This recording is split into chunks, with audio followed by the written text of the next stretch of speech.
अध्याय 66 छाया का अपहरण। गुरुकुल की उस शांत रात में, जहां कुछ क्षण पहले तक चांदनी और ठंडी हवा का संतुलन था, अब एक अजीब सा भारीपन छा चुका था। सभी की निगाहें उसी दिशा में जमी हुई थी जहां अंधकार अस्वाभाविक रूप से सघन हो रहा था।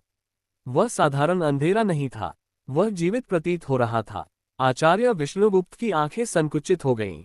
उन्होंने एक गहरी सांस ली और अगले ही क्षण उनका शरीर हल्का सा ऊपर उठा, जैसे गुरुत्वाकर्षण का उन पर कोई प्रभाव ही न हो। और फिर वह तेजी से उस अंधकार की ओर उड़ चले। उनके पीछे वैदेही रघुवंशी, सरन रघुवंशी, विभान रघुवंशी और मृणालिनी रघुवंशी भी बिना एक पल गंवाए आकाश में उठे और उसी दिशा में बढ़ गए। अन्य गुरु भी पीछे नहीं रहे। कुछ ही क्षणों में पूरा आकाश मानो उड़ती हुई आकृतियों से भर गया। दृश्य अत्यंत भव्य था। रात का गहरा आसमान, चांदनी की हल्की परत और उसके बीच तेज गति से आगे बढ़ते शक्तिशाली साधक। लेकिन सबसे अद्भुत दृश्य अभी बाकी था। 10 महारथी। सबसे पहले प्रखर रघुवंशी ने जमीन से छलांग लगाई।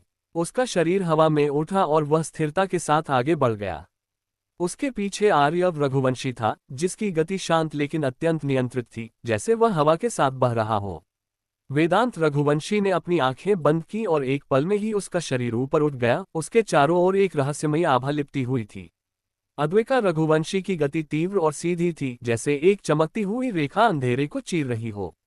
निष्ठा रघुवंशी संतुलन के साथ ऊपर उठी, उसके चेहरे पर दृढ़ता साफ झलक रही थी। ईशानी रघुवंशी हल्की, लगभग नृत्य जैसी गति में हवा में उठी, मानो हवा स्वयं उसे आगे ले जा रही हो। अन्विता रघुवंशी के चारों ओर हल्की विशैली हरित आभा उभरी और वह उसी आभा के सहारे आकाश में उठ गई। रेवती रघुवंशी के चारों ओर रक्तिम ऊर्जा लहराए और वह तेजी से आगे बढ़ी। धरा रघुवंशी ने जमीन को हल्का सा स्पर्श किया और अगले ही क्षण वह ऊपर उछलकर स्थिरता से उड़ने लगी, जैसे पृथ्वी स्वयं उसे सहारा दे रही हो। और अंत में कालिका रघुवंशी, वह कुछ पल स्थिर खड़ी रही। उसकी आंखें एक बार आर्यवीर की ओर उठीं। फिर उसके पैरों के नीचे अंधकार जमा हुआ और वह धीरे धीरे उसी अंधकार में समाते हुए ऊपर उठी, जैसे रात ने उसे अपने भीतर समेट लिया हो। और अगले ही क्षण वह भी गायब। अब वहां केवल एक ही व्यक्ति बचा था, आर्यवीर। वह उसी स्थान पर खड़ा था जहां से सब शुरू हुआ था। उसने सिर उठाकर आकाश की ओर देखा, फिर एक लंबी सांस ली। मन ही मन बुदबुदाया कि सब उड़ गए और वह यहीं रह गया। कुछ क्षण तक वह खड़ा रहा, फिर हल्का सा मुस्कुराया। उसने सोचा कि वह भी तो उड़ सकता है, बस उसे करना नहीं है। तभी सिस्टम की आवाज आई। उसने चुटकी लेते हुए कहा कि अरे होस्ट, मेरे प्यारे आर्यवीर, तुम भी तो जा सकते हो। क्या हुआ, डर लग रहा है क्या? आर्यवीर ने आंखें घुमाई, मन ही मन जवाब दिया कि बेकार में क्यों जाना। अगर इन सबको पता चल गया कि वह उड़ सकता है, तो पता नहीं उससे क्या क्या काम करवाएंगे। सिस्टम हल्का सा हंसा, कहा कि फिर तो तुम यहीं खड़े रहो और मजा लो। आर्यवीर ने कंधे उचकाए, जैसे उसे सच में कोई फर्क नहीं पड़ता। लेकिन तभी कुछ बदला, बहुत सूक्ष्म, बहुत तेज। उसके बगल की हवा अचानक ठंडी हो गई। उसने प्रतिक्रिया करने की कोशिश भी नहीं की थी कि अचानक एक काली छाया उसके बिल्कुल पास उभरी। इतनी अचानक कि उसे समझने का भी मौका नहीं मिला। और अगले ही क्षण उस छाया ने उसे जकड़ लिया। एक ठंडी परंतु शक्तिशाली पकड़। आर्यवीर की आंखें फैल गईं। वह कुछ समझ पाता उससे पहले ही उसका शरीर हवा में उठा। उसने प्रतिक्रिया देने की कोशिश की, लेकिन सब कुछ बहुत तेज था। एक पल और फिर वह छाया उसे अपने साथ खींचकर अंधकार में समा गई। सब कुछ खाली, शांत, मानो वहां कोई था ही नहीं। और गुरुकुल के उस स्थान पर अब केवल चांदनी बची थी और एक गहरा रहस्यमय सन्नाटा। अध्याय 67 चंद्रप्रभा का आगमन। चारों ओर घना अंधकार फैला हुआ था, इतना गहरा कि जैसे प्रकाश का अस्तित्व ही समाप्त हो चुका हो। न कोई दिशा समझ आ रही थी, न ही कोई ठोस जमीन का एहसास हो रहा था। आर्यवीर को ऐसा लग रहा था मानो वह किसी शून्य में खड़ा हो, जहां न ऊपर का पता था न नीचे का। कुछ क्षणों तक वह बिल्कुल स्थिर खड़ा रहा। फिर उसने धीरे से मन ही मन कहा, यह क्या जगह है और मैं यहाँ कैसे आ गया? तभी उसके भीतर से वही परिचित आवाज गूंजी। सिस्टम हल्की मुस्कान के साथ बोला, चिंता मत करो होस्ट, जिसने तुम्हें यहाँ लाया है वह इतना शक्तिशाली नहीं कि तुम्हें नुकसान पहुंचा सके। मैं तुम्हारी सुरक्षा में हूँ। आर्यवीर ने गहरी सांस ली। उसके चेहरे पर हल्की राहत आई। उसने कहा, चलो, कम से कम इतना तो अच्छा है। अभी वह आगे कुछ सोच ही रहा था कि अंधकार में हल्की सी हलचल हुई। जैसे किसी ने उस शून्य को चीर दिया हो। और फिर एक आकृति धीरे धीरे उभरने लगी। लेकिन वह आकृति वैसी नहीं थी जैसी उसने सोची थी। वह कोई डरावना प्राणी नहीं था। वह एक स्त्री थी। चंद्रमा की शीतलता जैसी आभा उसके चारों ओर फैली हुई थी। उसके लंबे रेशमी बाल हल्की हवा में लहरा रहे थे, मानो रात खुद उन्हें सहला रही हो। उसका गोरा निर्मल चेहरा ऐसा प्रतीत हो रहा था जैसे दूध की उजली धारा से गढ़ा गया हो। उसकी त्वचा से एक हल्की चमक निकल रही थी, जैसे चांदनी उसमें बस गई हो। उसकी आंखें गहरी थीं, शांत थीं, लेकिन उनमें एक अजीब सा आकर्षण था जिसे देखकर कोई भी स्वयं को रोक न पाए।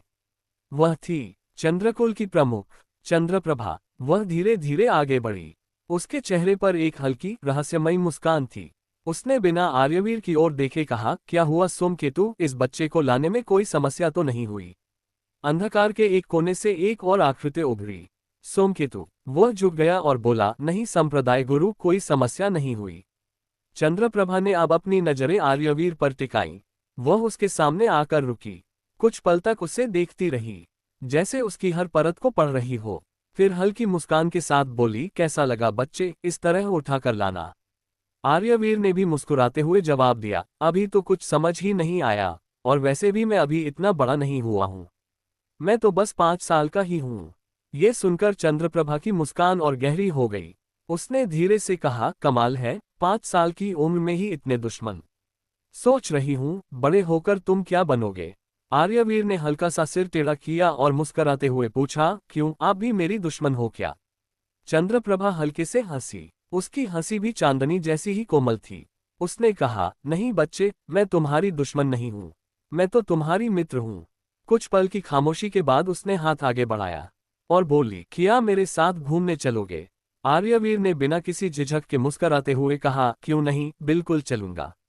अगले ही क्षण चंद्रप्रभा ने उसे अपनी गोद में उठा लिया। उसका स्पर्श ठंडा था लेकिन सुकून देने वाला। और फिर वह धीरे धीरे उस अंधकार में आगे बढ़ने लगी, जैसे रात खुद रास्ता बना रही हो। दूसरी ओर गुरुकुल में हड़कंप मच चुका था। जैसे ही आचार्य विष्णुगुप्त और बाकी सभी वहां वापस पहुंचे, उन्हें तुरंत समझ में आ गया कि यह सब एक योजना थी, एक जाल, जिसका उद्देश्य केवल एक था, आर्यवीर। वह गायब था। ये देखकर सभी के चेहरे बदल गए। गंभीरता, चिंता और क्रोध सब एक साथ उभर आए। 10 महारथी भी वहीं खड़े थे। उनकी आंखों में पहली बार असली गुस्सा झलक रहा था। प्रखर की मुट्ठियां भींच गईं। आर्यव की नजरें ठंडी हो गईं। वेदांत की आंखों में गहराई और बढ़ गई। अद्वैका, निष्ठा, ईशानी और अन्विता, सभी के चेहरे पर चिंता साफ थी। रेवती और धरा भी अब चुप नहीं थी, उनकी आंखों में भी गुस्सा उभर आया था। लेकिन सबसे भयानक स्थिति थी कालिका की। वह बिल्कुल शांत खड़ी थी, लेकिन उसकी आंखों में अंधेरा लहर रहा था। उसके चारों ओर की हवा भारी हो चुकी थी। उसने मन ही मन एक प्रतिज्ञा ली, जिसने भी उसके युवा गुरु को छुआ है, जिसने भी उसके भविष्य के पति को उससे दूर किया है, वह उसे जीवित नहीं छोड़ेगी। उसकी आंखों में अब केवल एक ही चीज थी, विनाश। और उसी भयावह संकल्प के साथ रात और भी गहरी हो गई। अध्याय 68, चंद्रलोक का प्रस्ताव। अंधकार धीरे धीरे बदलने लगा। जो कुछ समय पहले तक केवल एक गहरा अनंत शून्य था, वही अब रूप लेने लगा। काली छाया की जगह अब हल्की शीतल चांदनी फैलने लगी थी, जैसे किसी ने रात के हृदय में एक अलग ही दुनिया छुपा रखी हो। चंद्रप्रभा आर्यवीर को अपनी गोद में लिए आगे बढ़ रही थी। जैसे जैसे वह आगे बढ़ती गई, वैसे वैसे दृश्य बदलता गया। चारों ओर सफेद चमक, चांदनी से नहाई हुई इमारतें, शांत झीलें और हवा में तैरती हुई हल्की रजत रोशनी, सब कुछ इतना सुंदर था कि मानो स्वप्न हो। आर्यवीर ने चारों ओर देखा। उसकी आंखों में हल्का सा आश्चर्य था। चंद्रप्रभा मुस्कुराए। उसने कहा, देख रहे हो, ये है हमारा चंद्र संप्रदाय। कैसा लगा? आर्यवीर ने सिर हल्का सा हिलाया। हाँ, सुंदर है। चंद्रप्रभा ने उसे और करीब खींचते हुए कहा, यहाँ बहुत सारी खूबसूरत खूबसूरत लड़कियां हैं। जब तुम बड़े हो जाओगे, तुम इनमें से किसी से भी विवाह कर सकते हो। सोचकर देखो, यहाँ हर तरह का आनंद है। आर्यवीर मुस्कुराया। उसने शांत स्वर में पूछा, वो सब तो ठीक है, लेकिन आप मुझे यहाँ क्यों लाए हो? चंद्रप्रभा ने उसकी ओर देखा। उसकी मुस्कान गहरी हो गई। उसने कहा, मैंने सोचा, क्यों ना तुम्हें अपने संप्रदाय में शामिल कर लिया जाए। आर्यवीर हल्का सा हंसा। उसने जवाब दिया, ऐसा क्यों सोचा? मेरा तो खुद का संप्रदाय है। चंद्रप्रभा ने कंधे उचकाए, बस यूं ही। और वह उसे गोद में लिए आगे बढ़ती रही। कुछ ही देर में वे एक विशाल आंतरिक प्रांगण में पहुंच गए। ये स्थान और भी अलग था। ये चंद्रप्रभा का निवास था। यहाँ केवल स्त्रियां ही थीं। हर ओर खूबसूरत, आकर्षक, अलग अलग आभा से भरी हुई युवतियां थीं। उनकी उपस्थिति ही उस स्थान को किसी स्वर्ग से कम नहीं बना रही थी। जैसे ही चंद्रप्रभा वहां पहुंची, सभी की नजरें आर्यवीर पर टिक गईं, क्योंकि वह पहला पुरुष था जो इस स्थान पर आया था। आर्यवीर ने चारों ओर देखा, फिर चंद्रप्रभा की ओर मुड़कर पूछा, एक बात बताओ, आप मुझे यहाँ क्यों लाए हो? कोई तो असली कारण होगा, केवल अपने संप्रदाय में शामिल करने के लिए तो नहीं। चंद्रप्रभा मुस्कराए। उसकी आंखों में एक रहस्यमयी चमक उभरी। उसने कहा, नहीं, तुम्हें शामिल करना तो बस एक विकल्प है। इसके अलावा भी मैं तुमसे कुछ चाहती हूँ।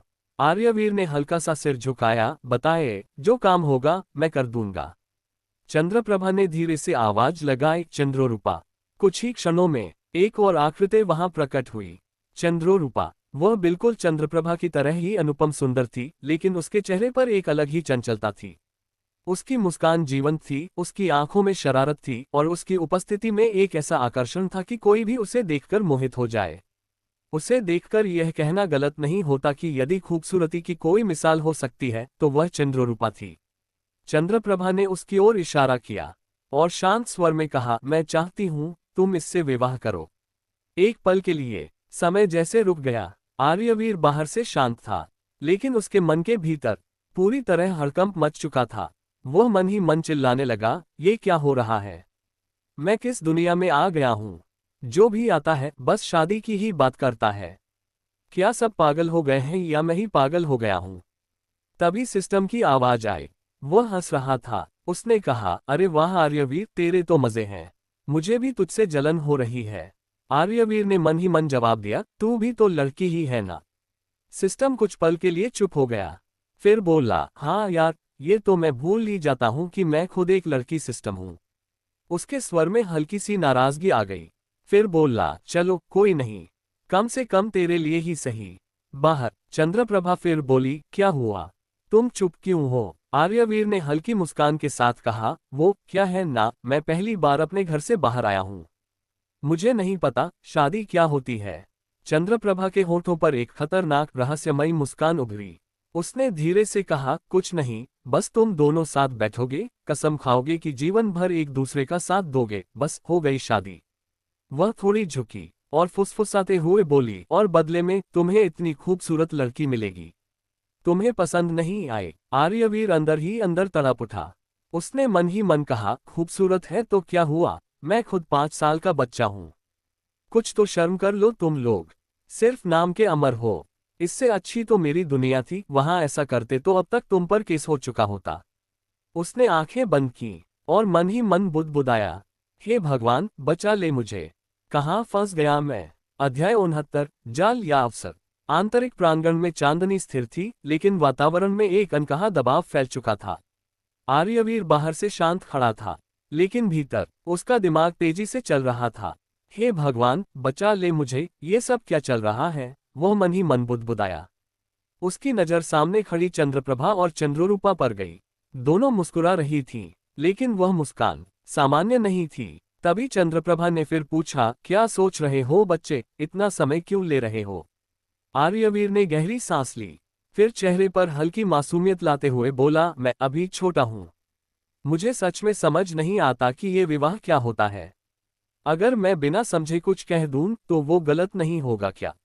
उसकी आवाज शांत थी, लेकिन उसके शब्द बहुत सोच समझकर चुने गए थे। चंद्रप्रभा की आंखों में एक हल्की चमक उभरी। वह समझ गई, ये बच्चा साधारण नहीं है। वह हल्का सा आगे बढ़ी। उसने धीमे स्वर में कहा, तुम जितना दिखते हो उससे कहीं ज्यादा समझदार हो। फिर उसकी आवाज थोड़ी बदल गई। अब उसमें मिठास थी, लेकिन साथ ही एक छुपा हुआ दबाव भी। उसने कहा, लेकिन कुछ अवसर ऐसे होते हैं जिन्हें ज्यादा देर तक रोका नहीं जाता। आर्यवीर ने उसकी आंखों में देखा। उसे साफ महसूस हो रहा था, ये केवल एक प्रस्ताव नहीं था, यह एक जाल भी हो सकता है। तभी उसके भीतर सिस्टम की आवाज गूंजी। इस बार वह पहले जैसा मजाकिया नहीं था। उसने गंभीर स्वर में कहा, होस्ट, सावधान रहो। ये स्थिति उतनी सरल नहीं है जितनी दिख रही है। ये तुम्हें बांधना चाहती है। आर्यवीर की आंखें हल्की सी सिकुड़ी। अब उसे पूरा यकीन हो गया, खतरा है। लेकिन उसने अपने चेहरे पर कोई बदलाव नहीं आने दिया। वह मुस्कुराया और बहुत शांत स्वर में बोला, अगर यह इतना महत्वपूर्ण है तो क्या मुझे थोड़ा समय नहीं मिल सकता? चंद्रप्रभा ने भौहें उठाईं। आर्यवीर आगे बोला, मैं यहाँ नया हूँ। मैं इस जगह को समझना चाहता हूँ, यहाँ की शक्तियों को, यहाँ के नियमों को। अगर मैं बिना समझे निर्णय लूंगा तो वो सही कैसे होगा? कुछ पल पूरी जगह शांत हो गई। सभी की नजरें उसी पर टिक गईं। चंद्ररूपा भी अब उसे ध्यान से देख रही थी, जैसे पहली बार उसे समझने की कोशिश कर रही हो। फिर चंद्रप्रभा मुस्कुराए, धीरे धीरे। उसकी मुस्कान में इस बार स्पष्ट रुचि थी। उसने कहा, तुम सच में अलग हो। वह कुछ कदम उसके चारों ओर घूमी, फिर बोली, ठीक है, अगर तुम सीखना चाहते हो तो सीखो। लेकिन वह उसके करीब झुकी और उसकी आंखों में देखते हुए बोली, याद रखना, यहाँ आकर कोई खाली हाथ नहीं जाता। उसकी आवाज धीमी थी, लेकिन शब्द भारी। आर्यवीर ने हल्का सा सिर हिलाया, जैसे उसने बात स्वीकार कर ली हो, लेकिन उसके भीतर वह पूरी तरह सतर्क था। उसे समझ आ गया था, ये सिर्फ एक शुरुआत है। दूसरी ओर गुरुकुल में स्थिति बिल्कुल विपरीत थी। आचार्य विष्णुगुप्त गंभीर खड़े थे। उनकी आंखें दूर कहीं टिकी थीं। उन्होंने धीमे स्वर में कहा, ये कार्य साधारण नहीं है। कुछ क्षण रुके, फिर बोले, ये चंद्रकुल का कार्य है। ये सुनते ही वातावरण बदल गया। सभी गुरु एक दूसरे की ओर देखने लगे। तनाव और गहरा हो गया। 10 महारथी भी वहीं खड़े थे। लेकिन अब सबसे ज्यादा खतरनाक स्थिति थी कालिका की। उसके चारों ओर अंधकार की लहरें उठने लगी थीं। उसकी आंखें अब सामान्य नहीं थीं। उनमें गुस्सा था, और कुछ और भी, बहुत गहरा। प्रखर ने एक कदम आगे बढ़ाया, उसे रोकने के लिए। आर्यव और वेदांत भी सतर्क हो गए, लेकिन कालिका ने किसी की ओर नहीं देखा। उसने बस धीरे से कहा, जिसने भी। उसकी आवाज रुक गई, लेकिन उसका अर्थ साफ था। वह रुकने वाली नहीं थी। और उसी क्षण चंद्रलोक में चंद्रप्रभा फिर मुस्कुराए। इस बार उसकी आंखों में एक अलग ही चमक थी। उसने धीरे से कहा, ठीक है, लेकिन अब तुम हमारे हो। लेकिन उसके मन में एक ही बात गूंज रही थी, वह फंस चुका है। अध्याय 70 चंद्रलोक की चाल। चंद्रलोक की शीतल रोशनी में एक नया दिन शुरू हो चुका था। चारों ओर चांदनी बिखरी हुई थी, लेकिन इस शांत सुंदरता के भीतर कुछ और भी छिपा था, कुछ ऐसा जो केवल देखने से समझ नहीं आता। आर्यवीर एक खुले प्रांगण में खड़ा था। उसके सामने खड़ी थी चंद्ररूपा। उसके चेहरे पर वही चंचल मुस्कान थी, लेकिन उसकी आंखों में कुछ और भी था, शरारत और थोड़ी सी क्रूरता। चंद्रप्रभा थोड़ी दूरी पर खड़ी थी। वह सब कुछ देख रही थी। चंद्ररूपा ने तुरंत अपने चेहरे का भाव बदला। अब वह बिल्कुल सभ्य और संयमित लग रही थी। उसने झुककर कहा, गुरुमाता, मैं इसकी प्रशिक्षण शुरू करती हूँ। चंद्रप्रभा ने हल्का सा सिर हिलाया और फिर बिना कुछ कहे वहां से चली गई। जैसे ही वह गई, चंद्ररूपा का चेहरा बदल गया। उसकी मुस्कान अब और भी शरारती हो गई। वह धीरे धीरे आर्यवीर के पास आए और उसके चारों ओर घूमते हुए बोली, तो तुम हो वो महान योद्धा जिससे मुझे शादी करनी है। उसने हंसते हुए कहा, तुम तो बिल्कुल कमजोर लग रहे हो। आर्यवीर ने अंदर ही अंदर सांस रोकी, लेकिन बाहर से वह बिल्कुल भोला बना रहा। उसने धीरे से कहा, मैं अभी सीख रहा हूँ। चंद्ररूपा ने आंखें घुमाईं, फिर अचानक उसने आर्यवीर की गाल पर हल्का सा चुटकी काट ली। आर्यवीर चौंक गया। अरे, उसने धीरे से कहा, लेकिन इससे पहले कि वह कुछ समझ पाता, चंद्ररूपा उसके कपड़े का किनारा पकड़कर भाग गई। अरे, वापस दो। आर्यवीर उसके पीछे भागा। चंद्रलोक का शांत प्रांगण अब एक अजीब सा खेल का मैदान बन गया था। वह इधर उधर भाग रहा था और चंद्ररूपा उसे चिढ़ा रही थी। कभी सामने आती, कभी गायब हो जाती, कभी उसके बाल खींच देती, कभी उसके पीछे से धक्का दे देती। आर्यवीर पूरी तरह परेशान हो चुका था। तभी उसके भीतर से सिस्टम की आवाज आई। वह हंस रहा था, अरे वाह, तेरी तो अच्छी बीवी मिली है। मुझे तो ये सारी लड़कियों में सबसे ज्यादा पसंद आई। आर्यवीर का चेहरा गुस्से से लाल हो गया। चुप रहो तुम, वरना मैं सच में कुछ कर दूंगा। सिस्टम हंसता रहा। तभी पीछे से अचानक छपाक, एक पूरी बाल्टी ठंडा पानी उसके सिर पर गिरा। आर्यवीर उछल पड़ा। बचाओ, ये क्या है? वह कांपते हुए इधर उधर भागने लगा। चंद्ररूपा दूर खड़ी हंस रही थी। उसकी हंसी पूरे चंद्रलोक में गूंज रही थी। और आर्यवीर पूरी तरह भीगा हुआ उसके पीछे भागता रहा। दूसरी ओर गुरुकुल में वातावरण भारी हो चुका था। आचार्य विष्णुगुप्त गंभीर खड़े थे। उनके आसपास सभी गुरु और महारथी मौजूद थे। उन्होंने धीमे स्वर में कहा, हमें निर्णय लेना होगा, क्या हम सीधे चंद्रकुल जाएं या पहले स्थिति को समझें। कुछ गुरु एक दूसरे से चर्चा करने लगे। वातावरण तनावपूर्ण हो गया। तभी कालिका आगे बढ़ी। उसकी आंखों में अंधकार लहरा रहा था। उसके चारों ओर की ऊर्जा बदलने लगी। वह अब शांत नहीं थी। मैं इंतजार नहीं करूंगी। उसकी आवाज ठंडी थी, लेकिन खतरनाक। प्रखर तुरंत उसके सामने आ गया। रुको, लेकिन कालिका ने उसकी ओर देखा भी नहीं। आर्यव और वेदांत भी सतर्क हो गए। बाकी महारथी भी तैयार हो गए। लेकिन कोई भी उसे पूरी तरह रोक नहीं पा रहा था। उसके भीतर का गुस्सा अब बाहर आ रहा था।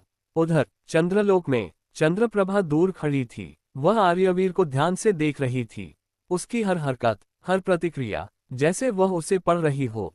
फिर उसने हल्की मुस्कान दी और मन ही मन सोचा, तुम कुछ छुपा रहे हो। उसी क्षण आर्यवीर अचानक रुक गया। उसकी नजरें एक दिशा में टिक गईं, जैसे उसे कुछ महसूस हुआ हो, कुछ अजीब। उसने धीरे से पीछे मुड़कर देखा, लेकिन वहां कोई नहीं था। फिर भी उसे साफ महसूस हो रहा था, कोई और भी है, कोई जो उसे देख रहा है। और इस बार वह अकेला नहीं था।